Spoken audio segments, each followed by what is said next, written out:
Two big stars, two big teams, one spot on MLS Cup available. It's playoffs. It's Eastern Conference Finals. First leg of the Eastern Conference Championship. You can feel your adrenaline starting to rush as that clock's going down to get closer to kickoff. New York versus New England. That was such a special day. That was something that you'll never forget. Just the volume, the number of people, how loud we were in that stadium. I think our players kind of knew it was going to happen, that we had a lot of fans going down, but they stepped out for warm-ups, and there were probably 1,500 people in the arena, and 1,250 of them were our fans. So the place went nuts, and I think from that moment, our team knew that this was going to be an away game like probably none other that most of them have ever played in.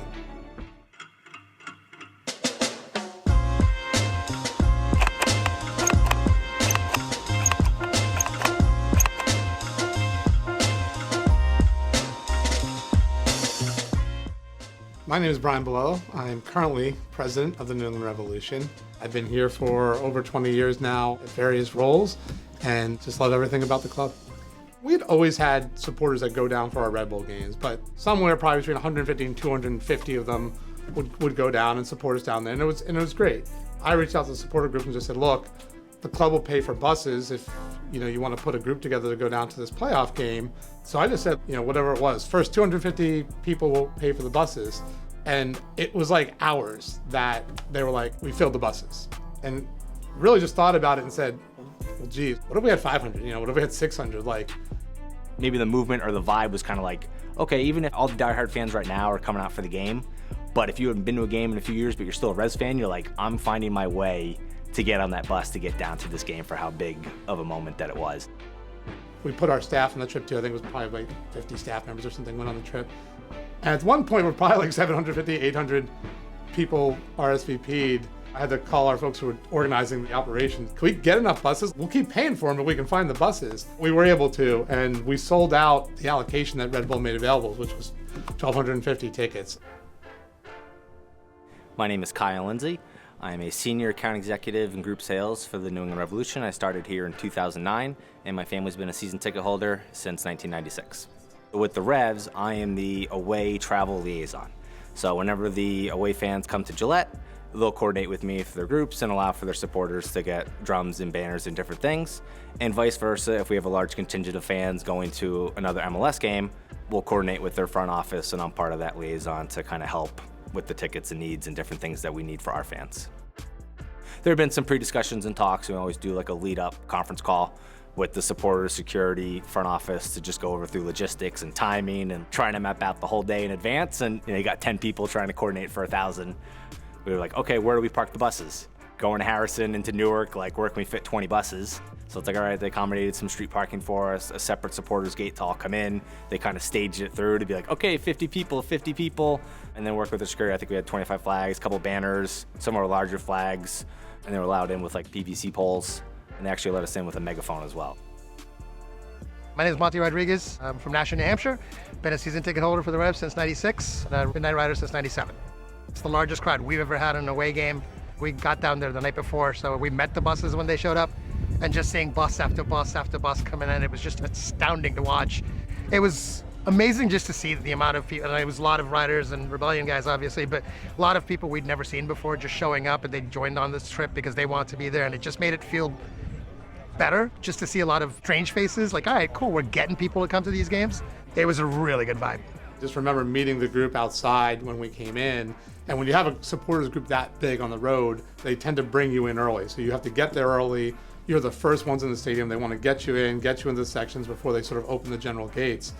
Part of the cool experience with me, I'm one of the first ones in the stadium. So I'm working with security to set up, and now as the Revs fans are coming in, it's kind of, for me, a unique experience. Like, okay, I get to greet you as you're coming to the Revs section. Hi, I'm John Strauss. I've been a Revolution season member since 1997.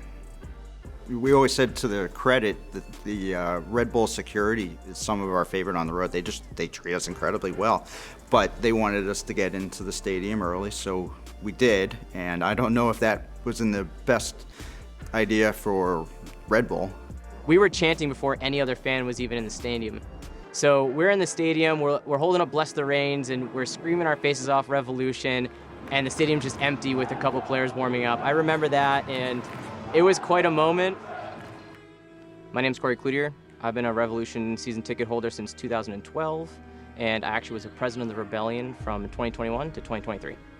The excitement in the stands, the excitement just in the tailgate that we had, it was uncomparable. I think some of the players were saying they could hear us in the locker room, which was really cool. That gave them a little inspiration from what I could tell. It was fun just to be in there, and just as the Red Bull fans coming in, they'd see us and just like, wow, that's a large number. It was fun to watch. Probably the biggest away group they've ever had at Red Bull Arena. We're kind of like, you can kind of see them walking out like, not great that there's going to be 250 visiting fans here that being all rowdy. And yeah, they were amazing. They were amazing fans. You could tell the emotions were high from our end. You could tell the passion was already there. So it was like, all right, here we go. Let's go, let's go. And then you're watching the clock, like, when's the game starting? When's the game starting?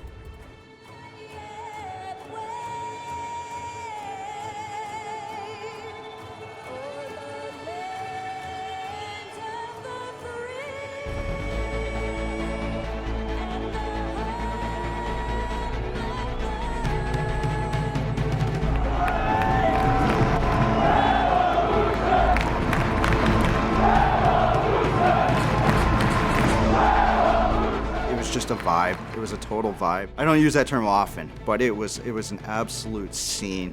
Just everybody, we were all focused on one thing and one thing only, and that was to create as much atmosphere to get that team over the hump and into another MLS Cup final. Jones opening up in the center. Trying to direct traffic right now as he hands it wide for Bunbury. Bunbury dances his way past Oyongo. Teal Bunbury! What a goal! What a start for New England! Teal has sight of goal, takes a shot, and buries it! 1-0, the Reds take the lead! Absolutely sensational football. What a start for the Revolution. What a goal by Teal Bunbury.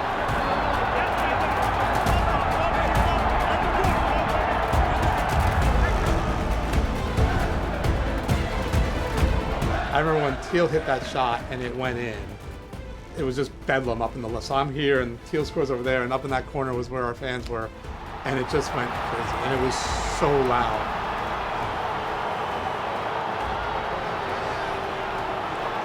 That's when I lost my voice. I'll tell you that. That's when the stadium went pretty silent besides our section, and we were absolutely louder. We were definitely louder than their supporter group for the rest of the game from that point on. Just bouncing around, and everyone's hugging each other, and everyone's in love at that point. It's like, okay, we're up. I think it just kind of crescendoed that kind of moment to take us over the edge in there and just set up the next 75 minutes into the game to really push us on. It was really one of those like moments where you just felt like this is what the sport's about. Like, this is the magic of it for us.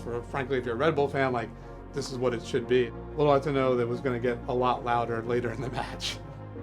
And then you're sitting and looking, going, remember they've got 3 EPL strikers on their roster with Cahill, Phillips, and Henry. It's like, okay, we're not done yet. And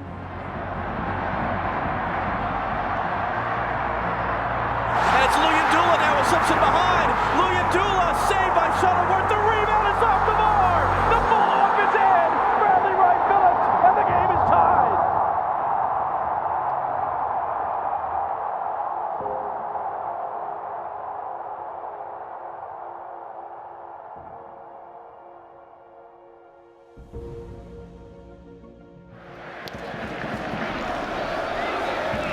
Headed away by Gonzalez. Tierney's touch finds Lee Nguyen in a pocket of space. You see Lee with the ball, and I felt like they had done a really good job marking Lee out of the game, and that was tough to do that year.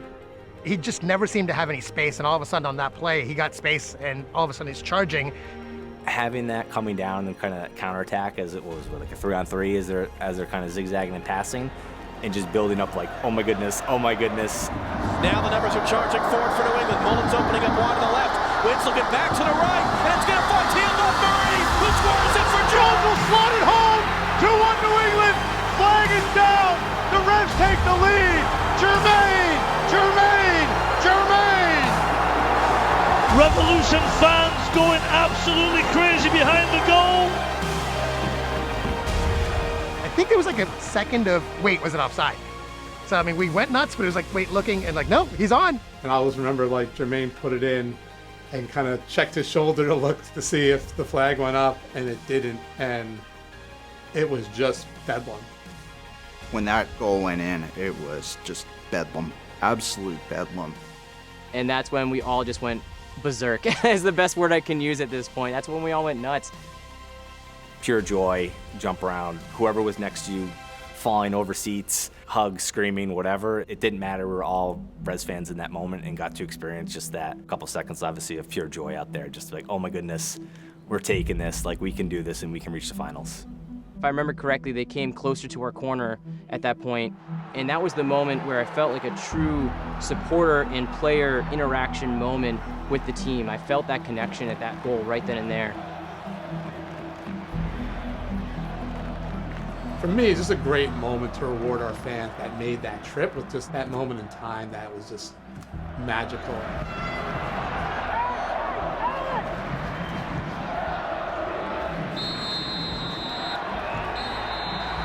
But it is the New England Revolution, the strength of Jermaine Jones, 86-minute goal, who walk into Red Bull Arena, win in this building for the first time, and take the advantage back home with them after the first leg of the Eastern Conference Championship. And the 1,200 fans are going to enjoy that bus ride back up north. Guys, all the support has been great. Let's go. Let's go. Keep it going. The moment I remember the most is Jay Heaps walking over after the game and just giving us a little clap to the stands, and that's a moment I won't forget either. Right next to the sign that says "Bless the Rains," because that was one of our big songs back then in the fort. And I was standing in the railing, and I just see Jay Heaps clapping us along, and what an amazing moment. Amazing. The crowd was simply amazing. I mean, if you were on the bench, you could hear them the entire time. And so going over there and able to see that crowd, on the road is just something spectacular. It was insane. It was just such a great moment to be at the game. Like, all right, this is why I'm a fan, right? That moment. It felt like perfect. I know we got a long bus ride home after this, but these moments of joy, like going from Jermaine's goal to those last 10 minutes, like one of the best Revs experiences of my life. We're chanting up and down the stairs in the back area to the buses. I mean, once we got on the bus, we were excited for the first hour, but I'm pretty sure we were pretty dead. We were going home pretty tired, that's for sure. When I got home, I rewatched the game, and I remember that one part from the announcers during the game after we'd taken the lead, basically sitting there going, "That's the Revs fans you're hearing right now. That's not the home fans." That's the first time I've ever heard that as a Revs away supporter. Like, we were that loud that they had to make that distinction. Again, that is the New England supporters who are making the biggest noise right now. The overall atmosphere that our fans were able to bring, the number of fans that came and getting that late victory, I think that was the sort of the pinnacle of just like a road experience that I've seen with the club.